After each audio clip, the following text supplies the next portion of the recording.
Alright, meatbags, time to switch things up a bit. Instead of studying a person like normal, today we're covering an event. No, not an event, an era. If Sparta isn't madness, then this one surely is. Although the Cold War sounds like a battle between Batman and Mr. Freeze, the only thing it has in common is the funny accents. And America being awesome, as usual. Well, most of the time. Following the 1945 end to World War II, the Cold War was a state of political and economic conflict between the powers of Western democracy and communism, primarily between America and the Soviet Union, also known as the Red Scare in America. What was a Red Scare in Russia as well, but they weren't exactly allowed to talk about it. Between 1947 and 1991, the two titans clashed on multiple fronts, including but not limited to militarization, nuclear arms, sports, and even to space itself.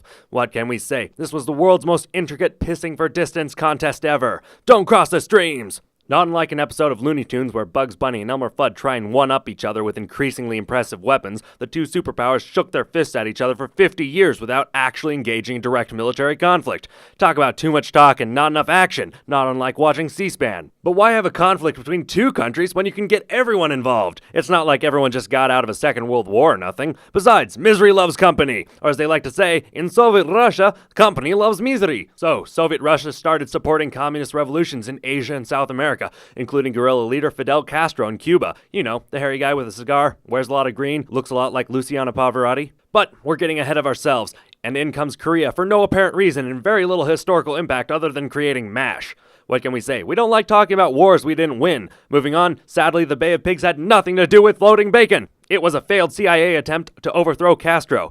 Wait, we didn't win that either. Moving on again! The space race, where Russia was the first ones... Dang it! Didn't we win anything in this war? Yes, the end, which was totally in our favor. But before that, we also had to deal with some tiny country called Vietnam? Who knows? It was some podunk jungle, and I'm sure we didn't spend much time or resources there at all. Oh yeah, and communism may have sort of taken over China, but they're not really important to the world economy, right? Anyway, getting to the good part, the end. Wait, we forgot Afghanistan, which technically was the end of the Cold War. Ironic considering the entire country is like a microwave oven, but either way, them Ruskies decided to invade for oil or control or PETAs, or whatever the politicians are telling people we are invading Afghanistan for today. Well, Afghanistan was willing to fight back, but they had no money. Luckily, the US came out of World War II like a kid who put 4 hotels on Boardwalk and Park Place, so we had plenty of money.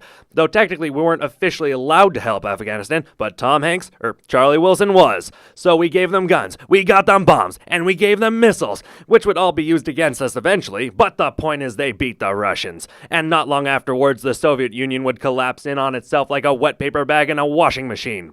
So what was the point of the Cold War? Valuable resources like Yakov Smirnoff, Rocky IV, NASA, and inspiring Rocky and Bullwinkle cartoons, forever influencing us to protect our moose and squirrels from fearless leader. Now I know what you're thinking, why do I need to know this? Why? Because it's a prereq. I'm Conrad Roble, and I'll see you at the next study hall.